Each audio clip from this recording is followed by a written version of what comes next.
senses, not destroyed, not dulled them. Above all was the sense of hearing acute. I heard all things in the heaven and the earth. I heard many things in hell. How then am I mad? Hearken and observe how healthily, how calmly I can tell you the whole story. It is impossible to say how first the idea entered my brain, but once conceived it haunted me day and night. Object there was none, passion there was none. I loved the old man. He had never wronged me. He had never given me insult. For his gold I had no desire. I think it was his eye. Yes, it was this. One of his eyes resembled that of a vulture, a pale blue eye with a film over it. Whenever it fell upon me, my blood ran cold, and so, by degrees, very gradually, I made up my mind to take the life of the old man, and thus rid myself of the eye forever.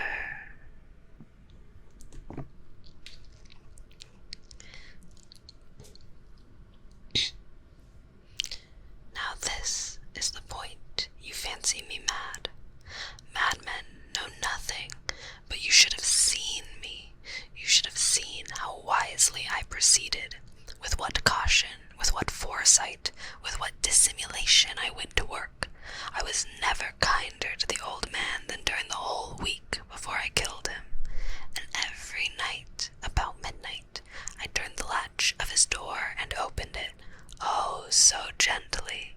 And then, when I had made an opening sufficient for my head, I put in a dark lantern, all closed, so that no light shone out, and then I thrust in my head. Oh, you would have laughed to see how cunningly I thrust it in. I moved it slowly, very, very slowly, so that I might not disturb the old man's sleep. It took me an hour to place my whole head within the opening so far that I could see him as he lay upon this bed. Ha! Would a madman have been so wise as this? And then, when my head was well in the room, I undid the lantern, cautiously, oh, so cautiously, for the hinges creaked. I undid it just so that a single, thin ray fell upon the vulture eye, and this I did for 7 long nights, and every night just at midnight. But I found the eye was always closed, and so it was impossible to do the work, for it was not the old man who vexed me, but his evil eye. And every morning when the day broke, I went boldly into the chamber and spoke courageously to him, calling him by name in a hearty tone, and inquiring how he had passed the night. So you see, he would have been a very profound old man indeed, to suspect that every night, just at 12, I looked in upon him while he slept. Upon the 8th night, I was more than usually cautious in opening the door. A watch's minute hand moves more quickly than mine did. Never before that night had I felt the extent of my own powers, of my sagacity. I could scarcely contain my feelings of triumph to think that there I was, opening the door, little by little, and he did not even dream of my secret deeds or thoughts. I fairly chuckled at the idea, and perhaps he heard me, for he moved on the bed suddenly, as if startled. Now, you may think that I drew back, but no. His room was as black as pitch with the thick of darkness, for the shutters were close fastened through the fear of robbers, and so I knew that he could not see the opening of the door, and I kept pushing it on steadily.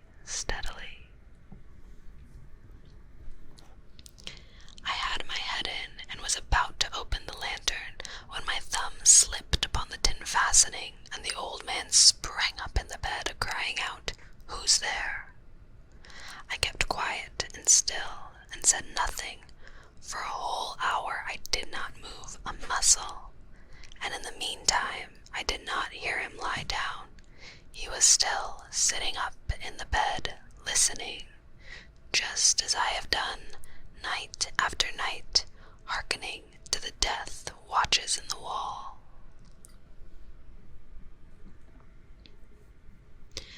Presently, I heard a slight groan, and I knew it was the groan of mortal terror.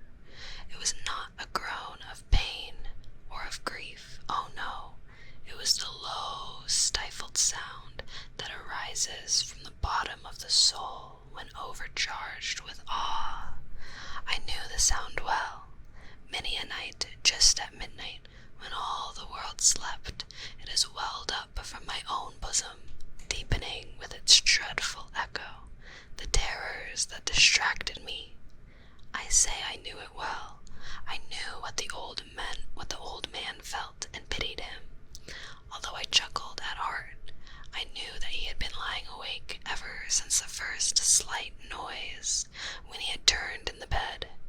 His fears had been ever since growing upon him. He had been trying to fancy them causeless, but could not. He had been saying to himself, "It is nothing but the wind in the chimney. It is only a mouse crossing the floor. Or it is merely a cricket which has made a single chirp." Yes, he has been trying to comfort himself with these suppositions, but he had found all in vain, because death, in approaching him, had stalked with his black shadow before him and enveloped the victim. It was the mournful influence of the unperceived shadow that caused him to feel, although he neither saw nor heard, to feel the presence of my head within the room.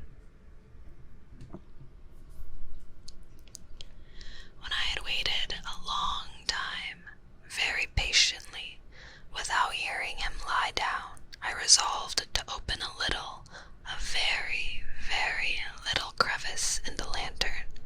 So I opened it. You cannot imagine how stealthily, until at length a single dim ray, like the thread of the spider, shot out from the crevice and fell upon the vulture eye. It was open, wide open, and I grew furious as I gazed upon it. I saw it with perfect distinctness, all a dull blue with a hideous veil over it that chilled the very marrow in my bones, but I could see nothing else of the old man's face or person, for I had directed that ray, as if by instinct, precisely upon the damned spot.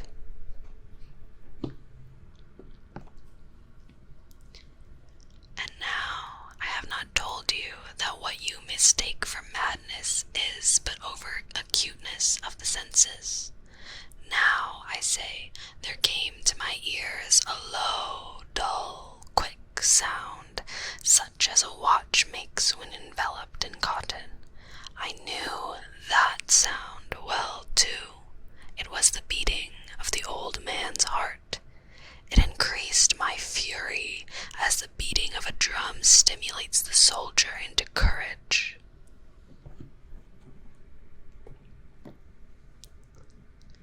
But even yet I refrained and kept still. I scarcely breathed. I held the lantern motionless. I tried how steadily I could maintain the ray upon the eye. Meantime, the hellish tattoo of the heart increased.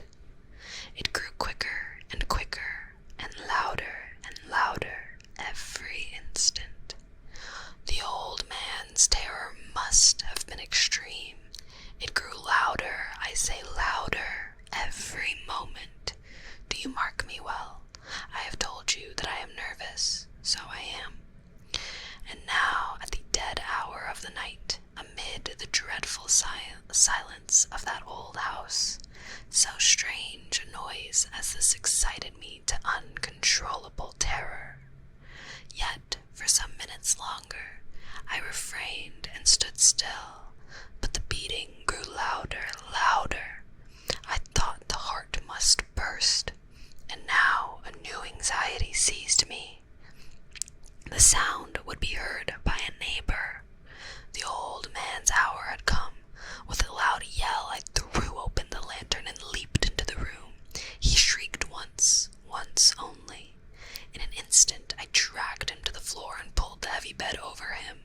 I then smiled gaily to find the deed so far done, but for many minutes the heart beat on with a muffled sound. This, however, did not vex me.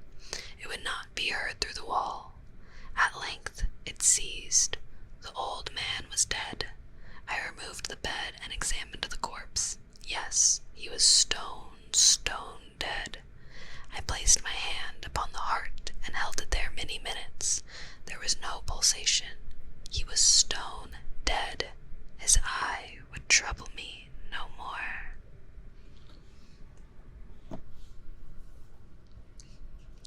If you still think me mad, you will think so no longer when I describe the wise precautions I took for the concealment of the body. The night waned and I worked hastily, but in silence. First of all, I dismembered the corpse. I cut off the head and the arms and the legs. I then took up 3 planks from the flooring of the chamber and deposited all between the scantlings. I then replaced the boards so cleverly, so cunningly, that no human eye, not even his, could have detected anything wrong. There was nothing to wash out, no stain of any kind, no blood spot whatever. I had been too wary for that. A tub had caught all. Ha ha! When I made an end of these labors, it was 4 o'clock, still as dark as midnight. As the bell sounded the hour, there came a knocking at the street door. I went down to open it for a light heart, for what had I now to fear? There entered 3 men who introduced themselves with perfect suavity as officers of the police. A shriek had been heard by a neighbor during the night. Suspicion of foul play had been aroused. Information had been lodged at the police office, and they, the officers, had been deputed to search the premises. I smiled, for what had I to fear? I bade the gentleman welcome. The shriek, I said, was my own in a dream. The old man, I mentioned, was absent in the country.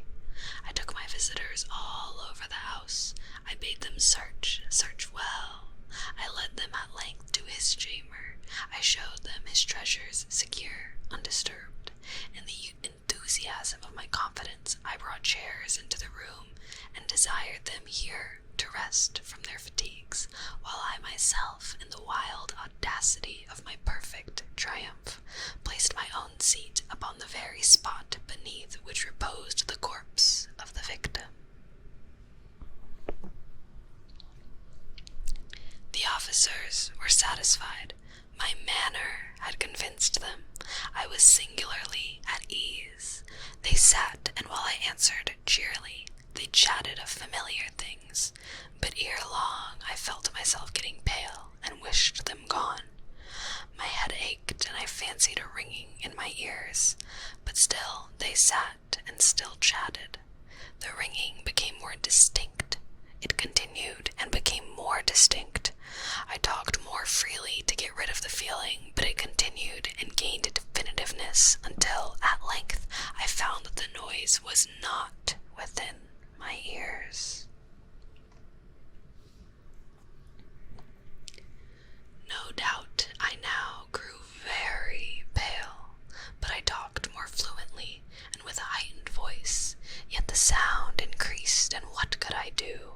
It was a low, dull, quick sound, much such a sound as a watch makes when enveloped in cotton. I gasped for breath, and yet the officers heard it not. I talked more quickly, more vehemently, but the noise steadily increased. I arose and argued about trifles in a high key and with violent gesticulations, but the noise steadily increased. Why would they not be gone? I paced the floor to and fro with heavy strides, as if excited to fury by the observations of the men. But the noise steadily increased. Oh God, what could I do? I foamed, I raved, I swore.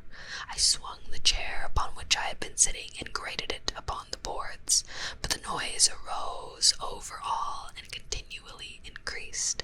It grew louder, louder, louder, and still the men chatted pleasantly and smiled.